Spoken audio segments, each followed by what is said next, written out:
السلام علیکم ورحمۃ اللہ وبرکاتہ۔ الحمد للہ نحمدہ ونستعینہ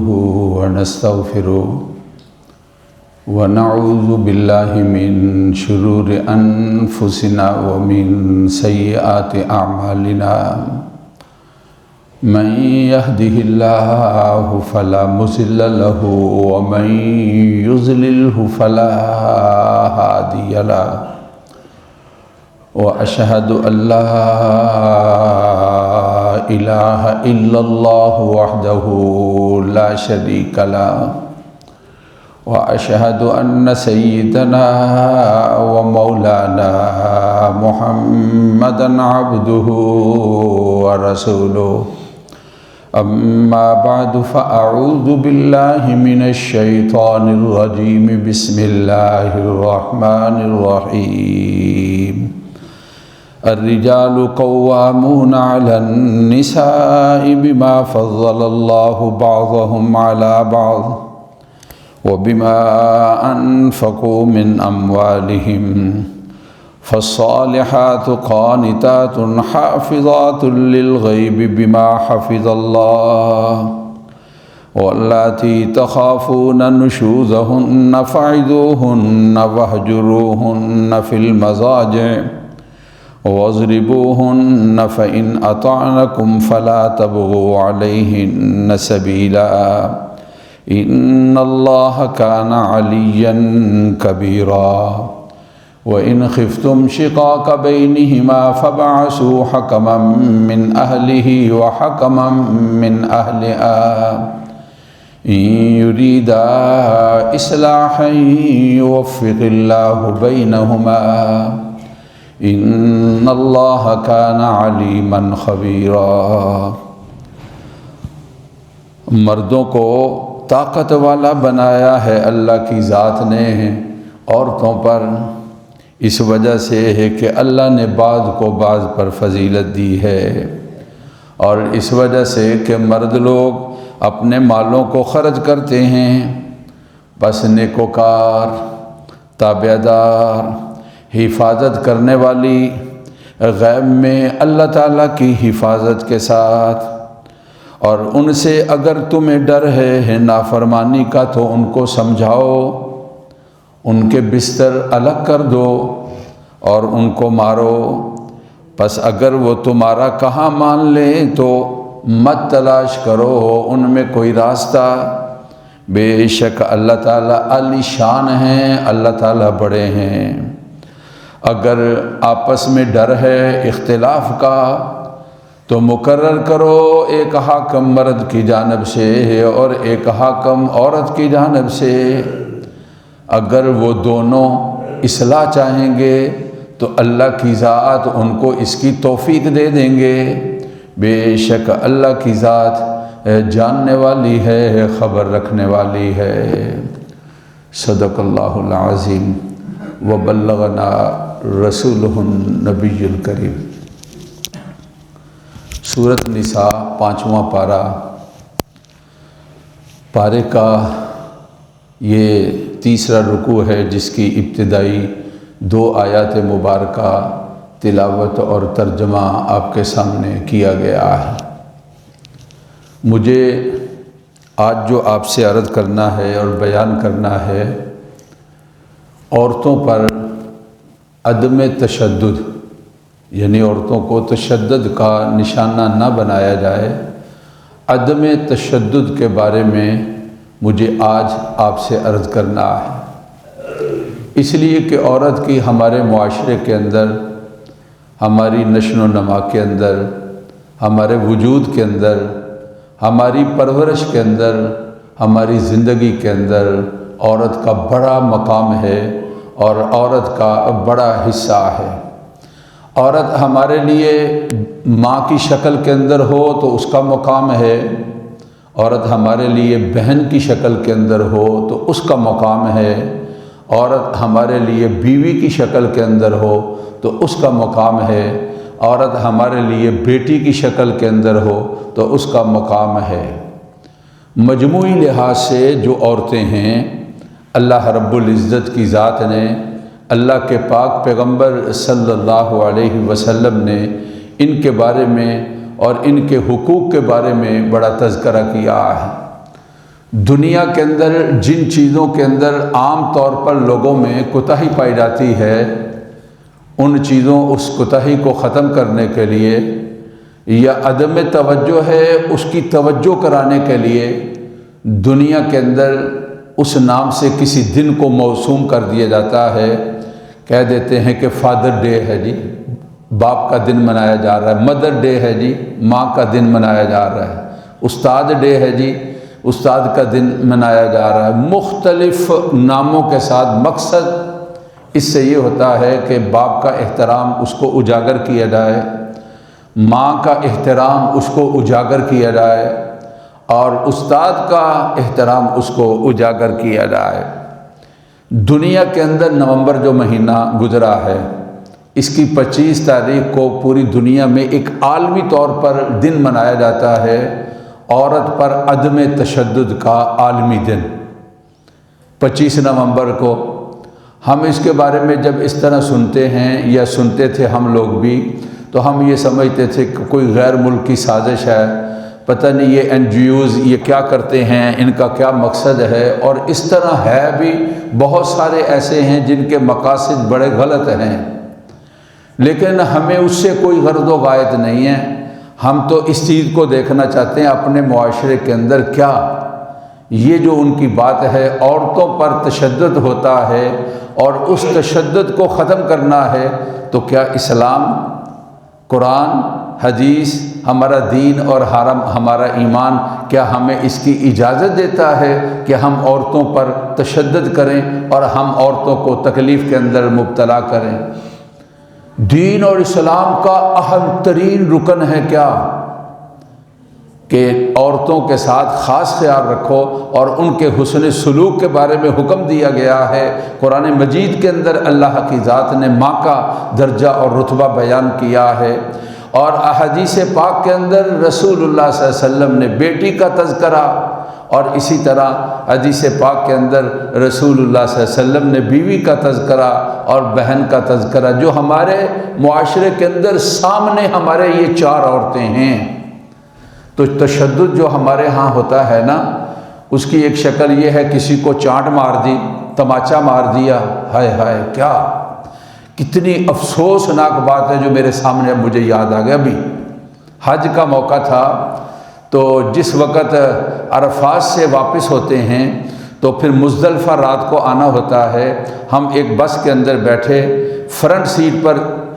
بس کے اوپر، وہاں جو لوگ اللہ تعالیٰ سب کو حج کی توفیق دے دے، درخواستیں چل رہی ہیں، جن پر حج فرض ہے انہوں نے ادا نہیں کیا، اس کو زندگی کو غنیمت سمجھو اور موقع غنیمت سمجھو۔ ہمارے ایک دوست ہیں پچھلے سال کہتے ہیں سر میں حج کرنا ہے، میں ان کو بتانا چاہتا ہوں کہ اب بھی درخواستیں شروع ہیں، اور حکومت نے کچھ موقع بھی دیا ہے کہ اب بھئی اگر کوئی درخواست جمع کرانا چاہے تو کرا لے یار، دنیا چلتی رہے گی اور دنیا کے نظام چلتے رہیں گے، حاجی لوگ حج بھی کریں گے اور حج کر کے بھی آ جائیں گے۔ اللہ تعالیٰ جب اس پر خرچ کریں گے تو انشاءاللہ وعدہ ہے جو خرچ کرے گا اللہ تعالیٰ اس کا بدلہ دے گا، اور اس کے لیے یہاں پر اللہ تعالیٰ انتظام فرمائیں گے۔ اس فریضے کی ادائیگی کے بارے میں کوئی کوتاہی نہیں کرنی چاہیے، اور جلدی سے جلدی اس فریضے کو ادا کرنا چاہیے۔ زندگی کا کوئی بھروسہ نہیں اور حالات کا کوئی بھروسہ نہیں، کبھی زندگی ختم ہو جائے اور کبھی جیل ختم ہو جائے، اور پھر آدمی افسردگی کے اندر اور پھر آدمی افسوس کے اندر رہے کہ میں اس فریضے کو ادا نہیں کر سکا۔ عرفات جب 9ویں تاریخ کو واپس ہوتے ہیں مزدلفہ کی طرف تو بڑا رش ہوتا ہے، اور بسوں کے اوپر جگہ کا ملنا۔ ہمارے گروپ کے اندر ایک فیملی تھی لاہور کی، اردو بازار کے اندر ان کا کتابوں کاپیوں کا بڑا کام تھا، ہول سیل کا کام تھا، نوجوان تھے۔ اب جو اس کی بیوی ہے، ایک نوجوان تھا، اس کی بیوی جو تھی وہ آگے والی فرنٹ سیٹ میں بیٹھی تھی، اور وہ اس کے پاس اس کا خامد کھڑا تھا۔ جس طرح ہم عزت دیتے ہیں عورت کو، کہتے ہیں آپ بیٹھ جائیں، اور آدمی جو ہے وہ تکلیف جھیل لیتا ہے اور برداشت کر لیتا ہے۔ ظاہر ہے کہ اس کو بھی بچے کو بھی کہیں سیٹ کر لینا تھا، ابھی بس چلی نہیں تھی، بس بیٹھ رہے تھے اور میں بھی تھوڑا سا ان سے پیچھے مجھے سیٹ ملی اور میں وہاں پر بیٹھا ہوا تھا۔ میاں بیوی کی پتہ نہیں کیا گفتگو ہوئی، مجھے اس وقت پتہ چلا جب ایک کھڑاک کی آواز آئی اور اس نوجوان نے اپنی بیوی کے چہرے کے اوپر جتنی زور سے ہو سکتا تھا، وہ کھڑا تھا اور وہ بیٹھی تھی، اس نے چانٹ ماری اور پوری بس کے اندر اس کا کھڑاک اور اس کی آواز آئی۔ مجھے اس وقت پتہ چلا اس بدبخت نے یہ ظلم اور زیادتی کی ہے۔ آپ اندازہ لگائیں بحیثیت انسان، کسی کو اگر ایک چانٹ لگ جائے تو اس کا سفر کس طرح گزرا ہوگا۔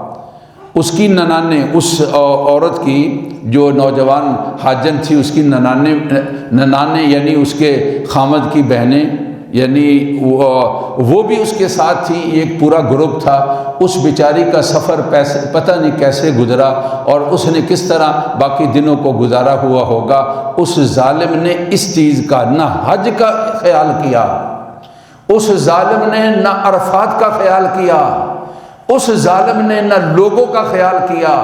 اس ظالم نے نہ رشتہ داروں کا خیال کیا۔ کیا بات، مجھے کوئی بات کا پتہ نہیں ہے، لیکن پھر ہم نے بھی حکمت عملی کے ساتھ، چونکہ ہماری ذمہ داری ہوتی ہے، پہلے بھی ہم تذکرہ کرتے رہے اور پھر بعد میں بھی ہم نے تذکرہ کیا کہ بہت بڑا ظلم ہے اور بہت بڑی زیادتی ہے کہ اپنا ہاتھ اٹھانا اور بیوی پر ہاتھ اٹھانا۔ اس سے آپ اندازہ لگائیں، یہ تو وہ چیز ہے جو بالکل سامنے ہے، پردے کے پیچھے، دیوار کے پیچھے، دروازے کے پیچھے، گھروں کے اندر ہم اپنی عورتوں کے ساتھ کیا کر رہے ہیں، یہ ہمارا اللہ تعالیٰ جانتا ہے۔ 80% ہمارے گھرانے کی جو شریف اور مسکین اور بھلے مانس اور تابع دار اور خدمتگار عورتیں ہوتی ہیں، اپنی تکلیفوں کا تذکرہ اپنے بوڑھے باپ کو بھی نہیں بتاتی ہیں، اپنی تکلیفوں کا تذکرہ اپنی بوڑھی ماں کو بھی نہیں بتاتی ہیں، اپنی تکلیفوں کا تذکرہ اپنی بہنوں کو بھی وہ سمجھتی ہیں کہ ہم تو اس تکلیف کے اندر ہیں، ابا کو ہم کیوں تکلیف دیں، امی کو ہم کیوں تکلیف دیں، عزیز و اقربا کو ہم کیوں تکلیف دیں۔ عورت بحیثیت عورت جس درجے کے اندر ہے، ہم عورت کے ساتھ جو سلوک کرتے ہیں، ہمارا سلوک کو بہت اچھا مثالی قسم کا سلوک عورت کے ساتھ نہیں ہے، چاہے وہ ماں ہوتی ہے، چاہے وہ بیوی ہوتی ہے، چاہے وہ بیٹی ہوتی ہے، چاہے وہ بہن ہوتی ہے، ان کے ساتھ ہمارا سلوک اچھا سلوک نہیں ہے۔ ہمارے بہو ہوتی ہے، سلوک اچھا نہیں ہے، ان کے ساتھ زیادتی کرنے والا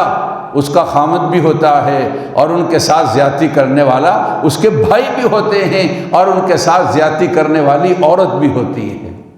کتنا بڑا ظلم ہمارے پڑوس کے اندر، گجرانوالہ کے پڑوس کے اندر ڈسکے میں یہ 2-3 ہفتے پہلے آپ جانتے کتنا بڑا ظلم ہوا ہے۔ ایک نوجوان عورت کو اس کی ساس نے اس کے ٹکڑے مارا نہیں ہے، قتل نہیں کیا ہے۔ کتنی ظالم قسم کی وہ عورت ہوگی۔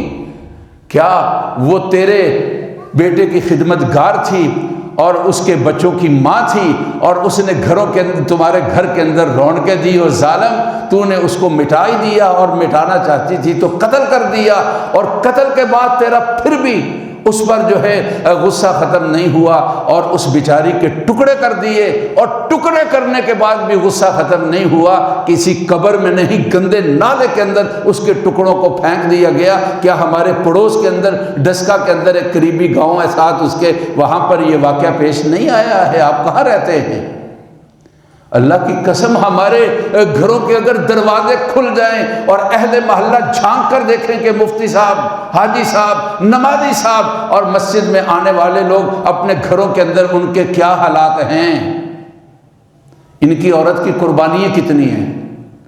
عورت کی قربانیاں کتنی ہیں کہ جوانی کے اندر خامد معذور ہو گیا، خامد کو موذی بیماری لگ گئی، خامد محتاج ہو گیا، خامد اپہج ہو گیا۔ میں دعویٰ کرتا ہوں یار، جاؤ جا کر پورے معاشرے میں دیکھو کتنی کو عورتیں ہیں جن عورتوں نے اپنے خامد کو چھوڑ دیا اور اس کو لاوارث کر دیا اور اس کو پھینک کر گھروں میں نکل گئی، الا ماشاء اللہ، وگرنہ میرے سامنے اس کی کوئی مثال نہیں ہے کہ خامد ایسی حالت کے اندر بیوی بھاگ گئی ہو اور خامد کو چھوڑ دیا گیا ہو کہ اب تم کسی کام کے نہیں، کام کاج نہیں کر سکتے، لہذا میں آزاد ہوں، میں جا رہی ہوں۔ آپ کتنی ہاتھوں پر نہیں، آپ اس کی کتنی ہی مثالیں دے سکتے ہیں۔ ڈاکٹر نے کہہ دیا کہ یہ بیوی کے ہاں، عورت کے ہاں بچہ پیدا نہیں ہوگا، ہائے ہائے، کیا پھر اس کو عورت نہیں سمجھا جاتا ہے؟ اس گھر کے اندر اس لڑکی کو عورت نہیں سمجھا جاتا ہے، پھر اس کے ساتھ ہمارا کیا سلوک ہوتا ہے؟ پتہ نہیں اس میں کوئی مرد کے اندر بھی کوئی غلطی ہو جس کی وجہ سے نقص ہو اور بچہ پیدا نہیں ہو رہا، اگر ڈاکٹر کسی کو ڈکلیئر کر دیتا ہے اس جوڑے کے ہاں بچہ پیدا نہیں ہوگا، اور یہ نہیں ڈکلیئر کرتا کہ لڑکی ہے، ہم نے سارا کا سارا بوجھ اس پر ڈال دینا ہے، جو پھر اس معاشرے کے اندر کیا یار وہ انسان نہیں ہے؟ کیا وہ کسی کی بیٹی نہیں ہے؟ کیا وہ کسی کی بہن نہیں ہے؟ ہم اس طریقے کے ساتھ اس کو بھولتے ہیں، کوئی موقع نہیں جاتا جب ہم اس کو تانا نہیں دیتے کہ اس نے ہمیں کوئی رونق نہیں دی ہے، تانا نہیں دیتے اس نے کوئی بچہ نہیں دیا دیتے، تانا نہیں دیتے کہ اس نے ہمارے گھر کے اندر افراد کو نہیں بڑھایا ہے، کیا یہ کسی کے بس کے اندر ہے بچے دینا، یا کسی کے بس کے اندر ہے بچیاں دینا ہے؟ حالانکہ ڈاکٹر کہتے ہیں بچوں کے مسئلے کے اندر زیادہ عمل دخل مرد کا ہوتا ہے، عورت کا دوسرے نمبر پر آتا ہے۔ میں کیا آپ سے عرض کرنا چاہ رہا ہوں کہ ہمارا معاشرہ الحمدللہ بہت اچھا معاشرہ ہوگا، 60 70 80% لوگ ہمارے گھر بڑے اچھے ہیں، 80% لوگ ہمارے گھرانے اچھے ہیں، ہم فیملی سسٹم کے لحاظ سے خوش ہیں، معاشی گرمی سردی اونچ نیچ یہ سلسلہ چلتا رہتا ہے، لیکن ویسے ہم گھریلو زندگی بچوں کے لحاظ سے، بیویوں کے لحاظ سے اور اپنے عزیز و اقربا ہم ایک اچھا وقت گزار رہے ہیں۔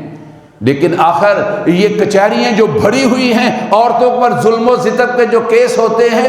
80% تو وہ ہیں جن کا تذکرہ ہی کیسوں کا نہیں ہوتا اور جن کا ہم ظلم اور زیادتی کرتے رہتے ہیں، اور وہ بیچاری اپنی آواز بھی باہر چار دیواری سے نہیں نکال سکتی اور ان کی آواز بھی باہر نہیں نکلتی ہے۔ کبھی عورت نے جب یہ پتہ چلتا ہے کہ عورت جو ہے یہ بیمار ہو گئی ہے، تو پھر اس کے بارے میں ہمارا کیا رویہ ہوتا ہے اور پھر اس کے بارے میں ہمارا کیا خیال ہوتا ہے؟ یہ کیا سلسلہ ہے؟ تشدد کبھی مارنے اور پٹائی کے ساتھ ہوتا ہے، کبھی تشدد تانے اور تشنیع کے ساتھ تشدد ہوتا ہے۔ سب سے زیادہ مظلوم ہماری ماں ہے۔ کیا؟ جب بچہ تھوڑا سا کمانے لگ جاتا ہے نا،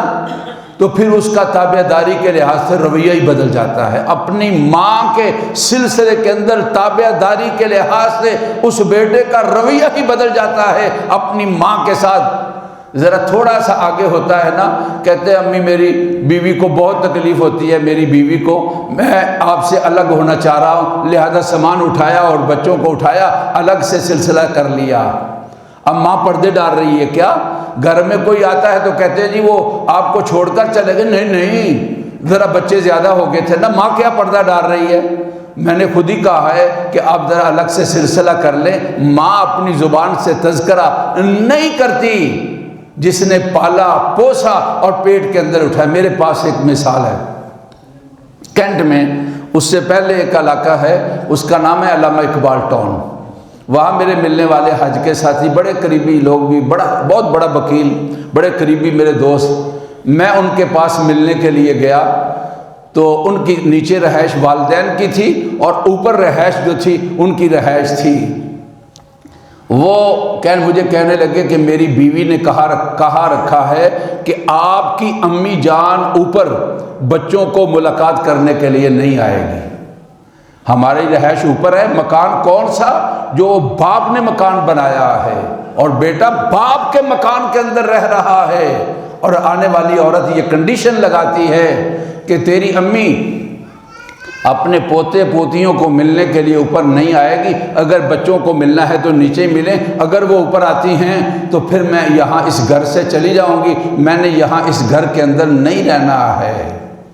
میرے بھائی، معاشرے کے اندر جو ظلم اور زیادتی کا سلسلہ، میں نے کہا سب سے پہلے اس کی ابتدا کہاں سے ہوتی ہے؟ امی جان سے ہوتی ہے۔ عورت پر تشدد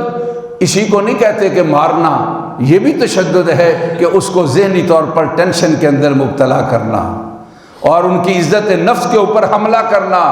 اور اس کا احترام ختم کر دینا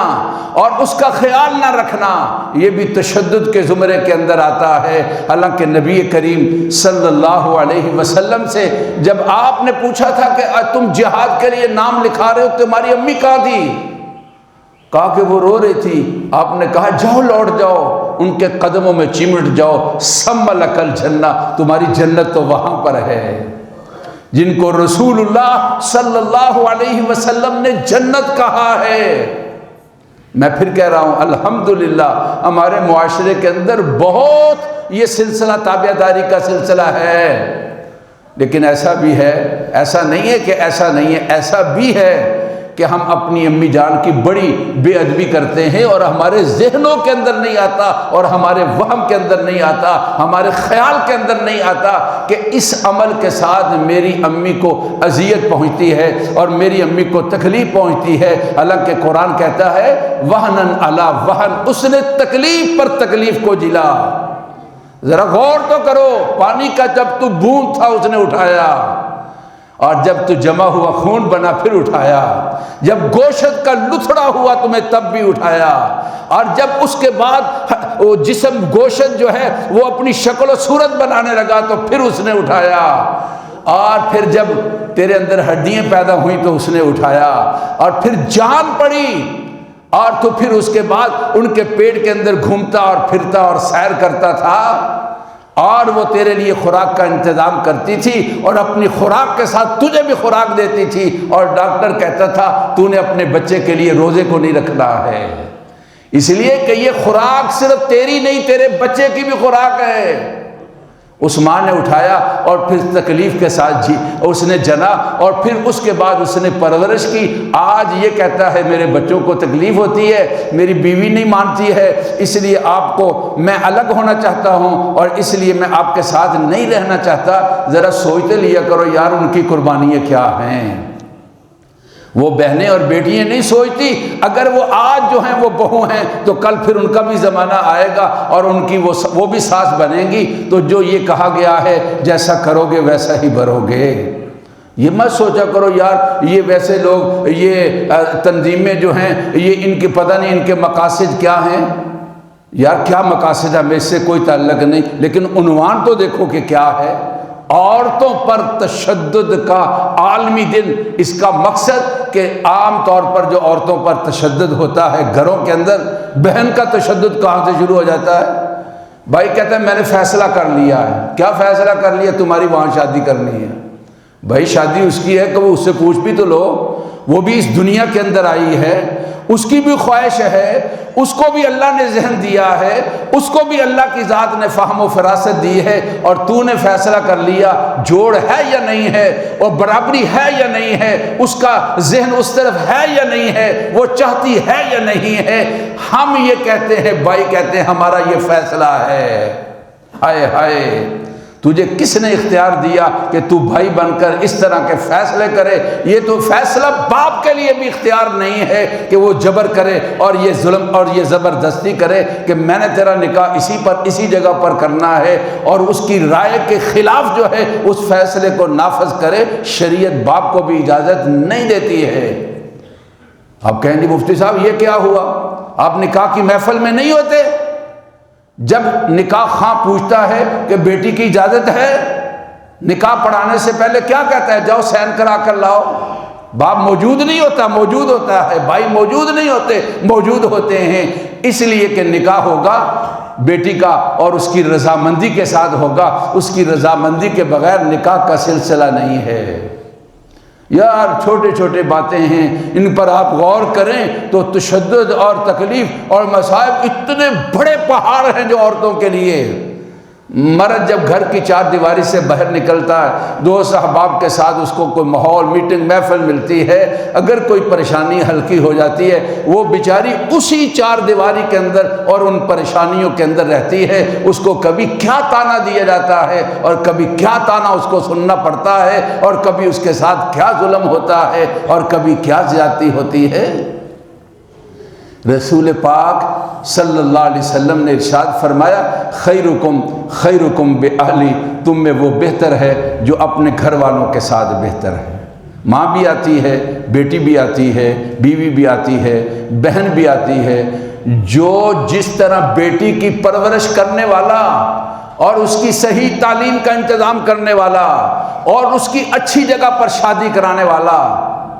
آپ نے فرمایا اس طرح میرے ساتھ ہوگا کل قیامت میں۔ اسی طرح بہن کے بارے میں بھی کہا ہے، جو بھائی اپنی بہن کے بارے میں اس طرح محنت کرتا ہے اور اس کے لیے اچھے رشتے کا انتظام کرتا ہے اور اس کو کسی اچھے گھر کے اندر اس کی مشاورت کے ساتھ اس کو ٹورتا ہے اور اس کو روانہ کرتا ہے، اس کے لیے بھی جنت میں اسی طرح بشارت ہے۔ میں بھی آپ بھی اس کے بارے میں غور کریں۔ اللہ کا حکم ہے، الرجال قوامون علی النساء، مردوں کو عورتوں پر حاکم بنایا ہے۔ حکمرانوں کی ذمہ داری رعیہ پر ظلم اور زیادتی نہیں بلکہ ان کے ساتھ خیال رکھنا ہے۔ اللہ ہم سب کو اس کی توفیق دے۔ ربنا تقبل منا انک انت السمیع العلیم۔